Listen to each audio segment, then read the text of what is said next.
My name is Dave Dugan. I'm a proud graduate of Bishop Fenwick. I graduated here in 1990. I have been coaching football here since 1992. I first got my first full-time teaching job here in 1998, and I've been here ever since.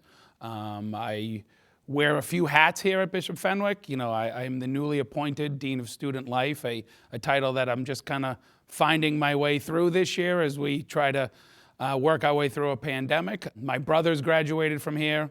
I have a daughter that graduated last year from here. She's now at Salem State College as a freshman. And my 8th grade son will be here next year in the class of 2025. To me, it's about the relationships you make with people here. And that's the one thing that I've always said, that I might not remember everything that I learned in a classroom per se, but I remember all the relationships that we made here. You know, I like to joke, everyone that was in my wedding was a Fenwick guy. And there was one guy who wasn't. I won't mention what school he went to, but, you know, and all my friends have kind of branched out from that. And it's something that I think is very unique. You know, my wife, who graduated from Swampscott High, you know, she's always said, you know, I really don't understand this connection here. But she's like, it's really cool that you guys, even after 30 years, are still close. And I think that's a big thing. You know, my brothers have the similar situation that I have. The friends that they still hang around with are all Fenwick people. You know, my parents have always been involved. You know, I don't know if this is a good thing or a bad thing, but my dad's kind of taken over being the voice of Bishop Fenwick on Friday nights for football games. So, but it really is the family type atmosphere that you get here. And I think that's what drew me back, and that's what keeps me here. I think it's number one, faith, community, and I think service. I think those are the three big things that, and those three things can be defined in many different ways for kids. You know, it can be defined as, you know, maybe finding yourself more spiritually than you ever thought you would. It could be, you know, finding people that push you to do things that you never really did before. Or it could be finding, you know, a teacher or a coach, you know, that gets you to come out of your comfort zone and maybe try something new. You know, we like to say on the football team that, you know, there are many times that our football players will go be part of the play. And that's kind of pushing them into something they never do. And it's something that I think not only myself, but a lot of people foster here, is try something new, do something outside your comfort zone. And I think living your life by those three things really defines what a Fenwick grad is. Well, as I'm still kind of learning this role, I think it's be fair, right, to kids, and I think always kind of look at their perspective and kind of take away as, okay, well, why did this young man or this young woman do X, Y, or Z? And try to be respectful of them too. You know, I don't believe in, you know, just coming down with a hammer on people. I've never really believed in that. I've always kind of believed in giving someone a second chance too. So I think that's really the one thing. I want to be fair and I want to be consistent. And, you know, when we're handling any type of discipline issue. You know, it's hard because I think sometimes kids look at leadership as I have to be a captain to be a leader. And you really don't. If you just have to be yourself, be true to the principles that you have developed over your 4 years here, be true to yourself, be true to what your family has taught you, and people will follow you. And I think that's part of, you know, the job that I'm trying to do here, is develop that in kids, that you don't have to be considered a captain to be a leader. You know, if kids are, you know, messing around in class, anyone can turn around and say, hey, knock it off. You know, and I think if you have that respect amongst your classmates and your peers, that they'll listen to you. And I think that that's really the new model of leadership. I think before, you know, many people looked at leaders, oh, they have to be the best at something.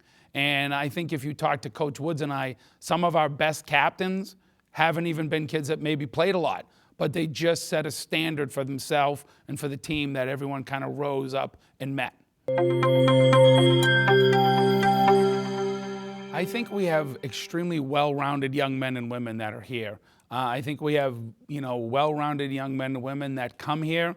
They try to find their place. And I think the best thing about our kids is that they're accepting of each other.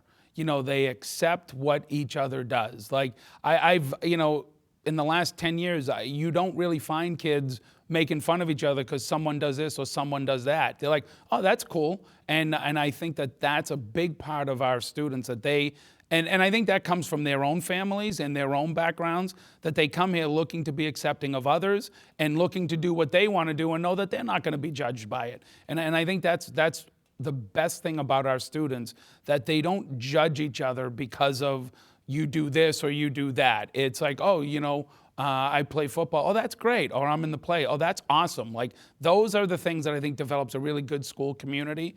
And I think living through the pandemic, we've seen that even more this year, that our kids have really stepped up and they've really learned to be even more accepting of each other because of all the challenges that they're facing this year too. I think that on a somber note, I think that whenever something bad happens to someone, and we can define bad however happens, but like maybe a loss in the family or something, the Fenwick community responds by showing up at things. It sometimes I think can be overwhelming. When people show up at, we've unfortunately had a loss in our family this recently. And how the Fenwick football team, how the Fenwick students, showed up for that young man and his family at his time of need is extremely impressive. And to me, it's, in terms of, it's our kids that really start that. It's not really generated from us as adults. It's them that start that. Like, I know that the football team contacted Coach Woods and I, and they're like, Coach, we're going to be at the funeral home at this time. We're hopeful that you're there. And that just says everything we need to know about a person, that a 17, 18-year-old kid can feel that comfortable to do something like that. And I think that's the best part of our students, that they're there for each other, they support each other, and especially in times of need. Because I think it's going to give you an opportunity to do the things that you want to do. I think we have, along with our athletic program, we have multiple clubs that kids can join. Mr. Caniff and I are in the process of always trying to develop new clubs. I think we have a vibrant student government program. I think we have a phenomenal drama program for kids. I think we have a great music program. I think it's a place that you can come and you can find what you want to do. And I think that passion for that is really what's developed in our students. I also believe strongly in the family commitment here. And we have generations of families that have come and sent, their parents came, their children came, and now their grandchildren are there.